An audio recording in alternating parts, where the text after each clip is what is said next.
आप सुन रहे हैं मुंशी प्रेमचंद्र की लोकप्रिय कहानियाँ। आज की कहानी का शीर्षक है सुभागी। और लोगों के यहाँ चाहे जो होता हो, तुलसी महतो अपनी लड़की सुभागी को लड़के रामू से जो भर भी कम प्यार न करते थे। रामू जवान होकर भी कुछ काठ का उल्लू था।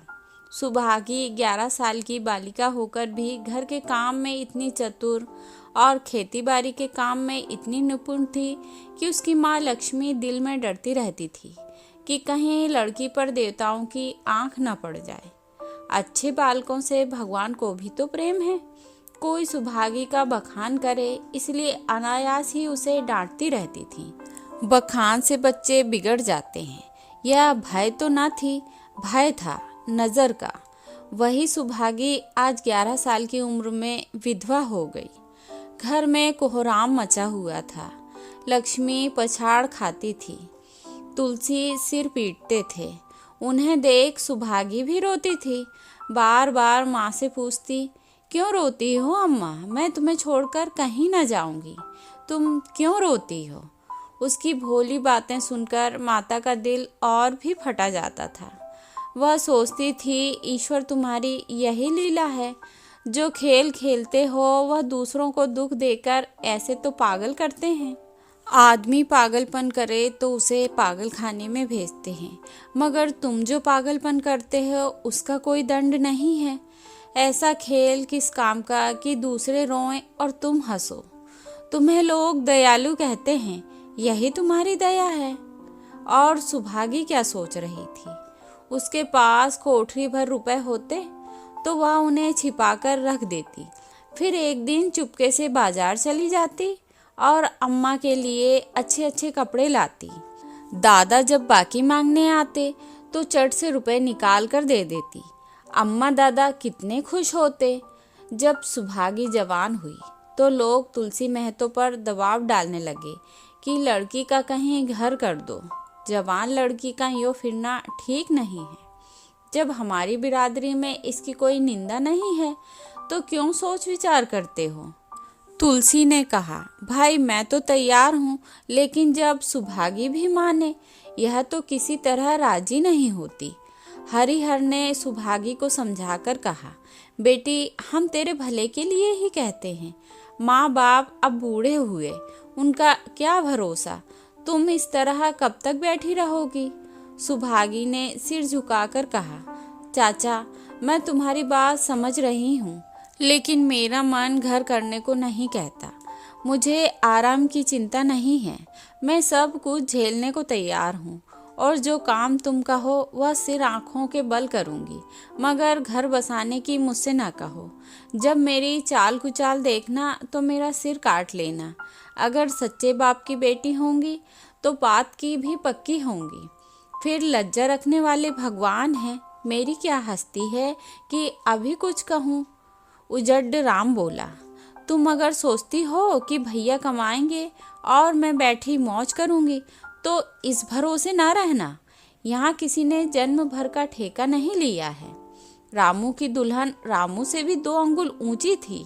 मटक कर बोली, हमने किसी का कर्ज थोड़े ही खाया है कि जन्म भर बैठे भरा करें। यहाँ तो खाने को भी महीन चाहिए, पहनने को भी महीन चाहिए। यह हमारे बुते की बात नहीं है। सुभागी ने गर्व से भरे हुए स्वर में कहा, भाभी मैंने तो तुम्हारा आसरा भी नहीं किया और भगवान ने चाहा तो कभी करूँगी भी नहीं।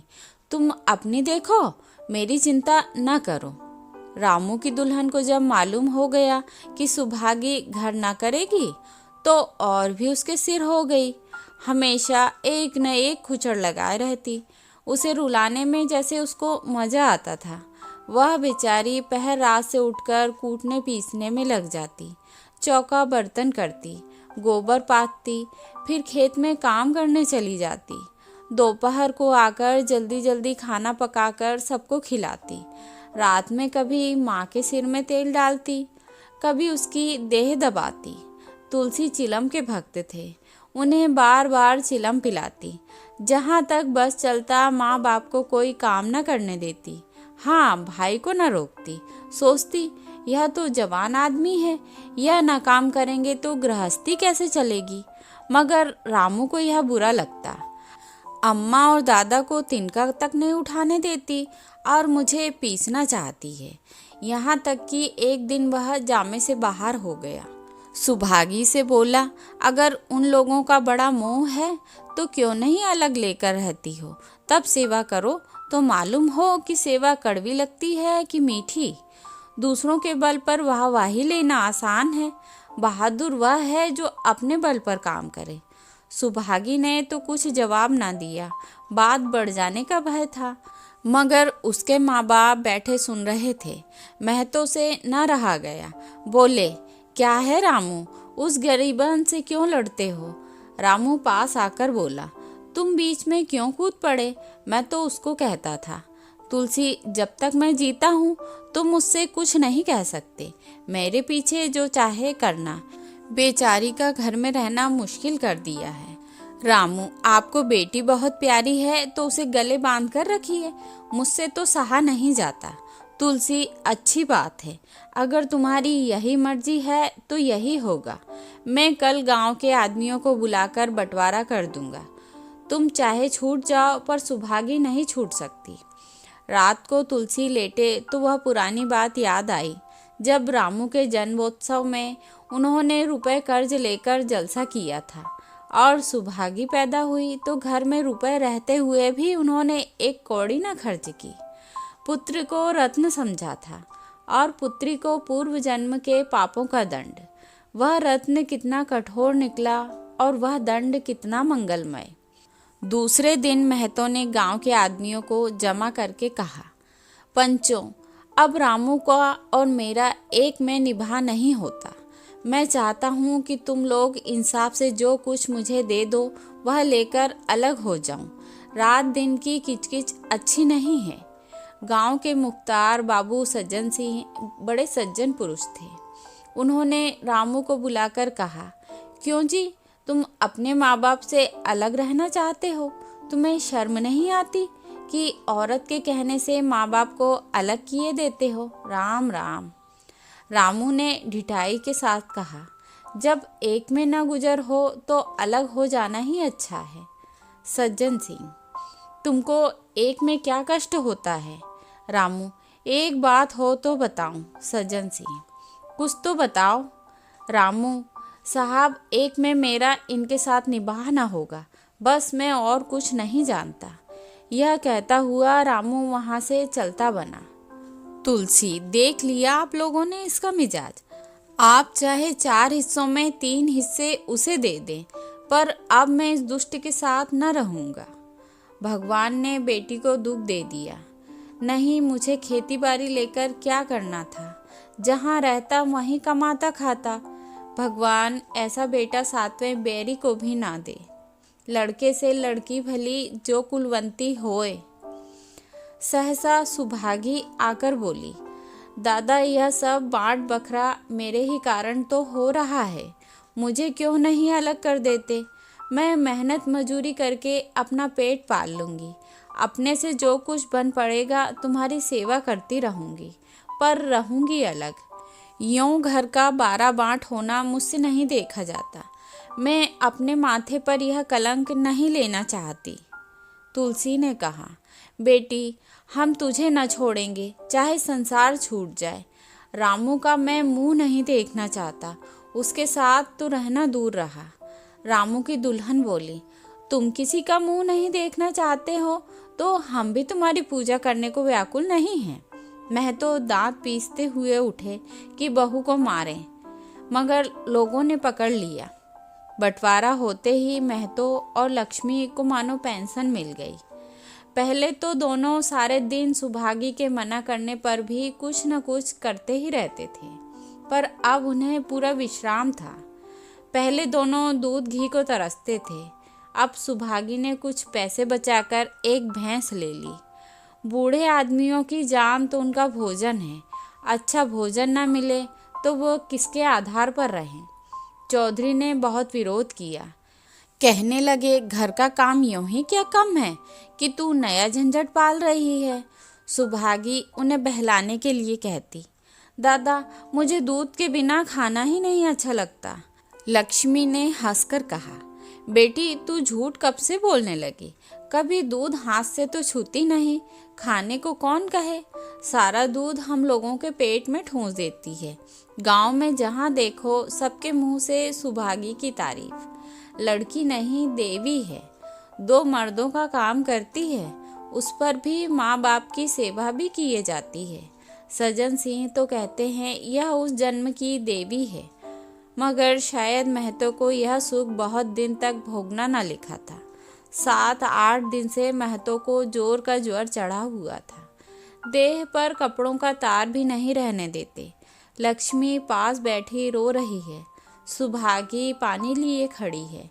अभी एक क्षण पहले महतो ने पानी मांगा था, पर जब तक वह पानी लाए उनका जी डूब गया और हाथ पांव ठंडे हो गए। सुभागी उनकी यह दशा देखते ही रामू के घर गई और बोली, भैया चलो देखो, आज दादा न जाने कैसे हुए जाते हैं, 7 दिन से ज्वर नहीं उतरा। रामू ने चारपाई पर लेटे लेटे कहा, तो मैं क्या डॉक्टर हकीम हूँ कि देखने चलूं? जब तक अच्छे थे तब तक तो तुम उसके गले का हार बनी हुई थी, अब जब मरने लगे हैं तो मुझे बुलाने आई हो। उसी वक्त उसकी दुल्हन अंदर से निकल आई और सुभागी से पूछा, दादा को क्या हुआ दीदी? सुभागी के पहले रामू बोल उठा, हुआ क्या है, अभी कोई मरे थोड़े ही जाते हैं। सुभागी ने फिर उससे कुछ न कहा, सीधे सज्जन सिंह के पास गई। उसके जाने के बाद रामू हंसकर स्त्री से बोला, त्रिया चरित्र इसी को कहते हैं। स्त्री, इसमें त्रिया चरित्र की कौन सी बात है, चले क्यों नहीं जाते? रामू, मैं नहीं जाने का, जैसे उसे लेकर अलग हुए थे वैसे उसे लेकर रहें, मर भी जाएं तो न जाऊं। स्त्री हंसकर, मर जाएंगे तो आग देने तो जाओगे, तब कहाँ भागोगे?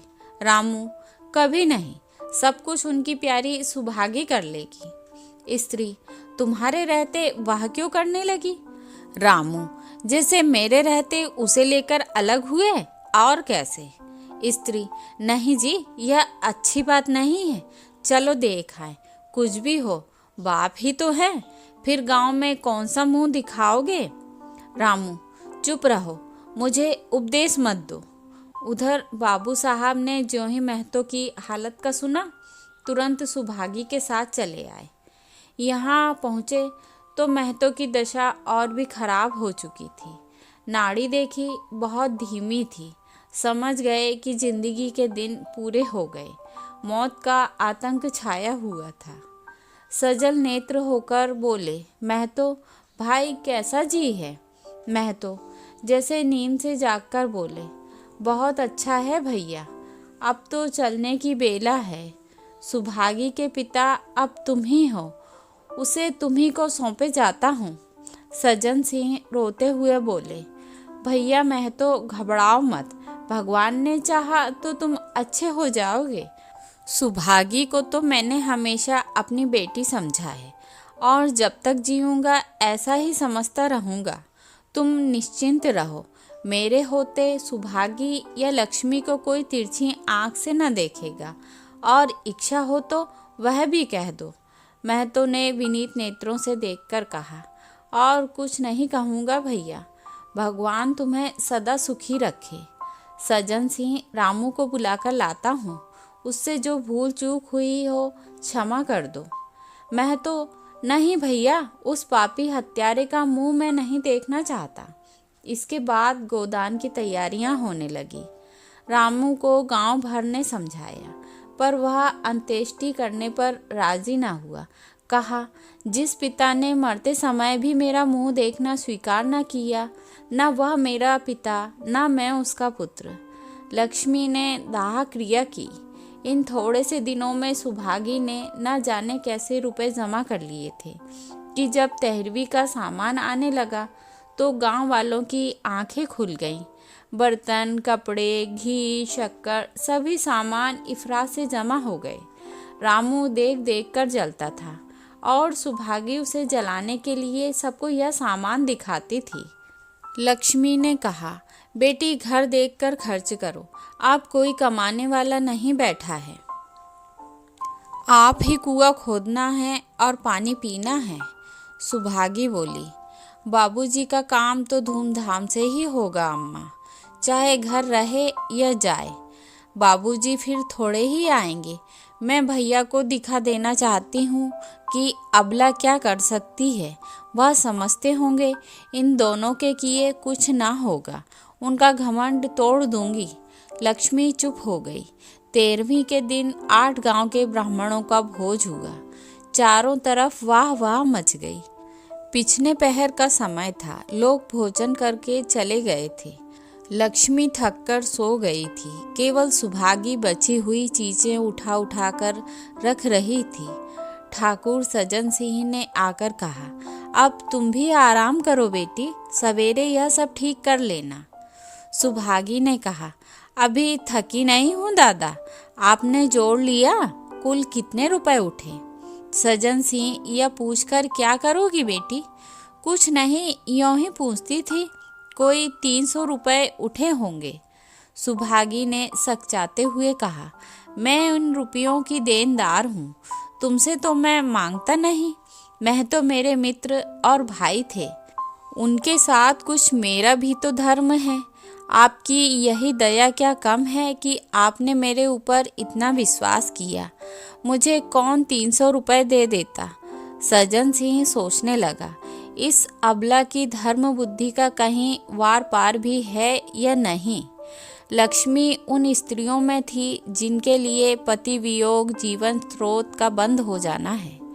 50 वर्ष के चिर सहवास के बाद अब यह एकांत जीवन उसके लिए पहाड़ हो गया।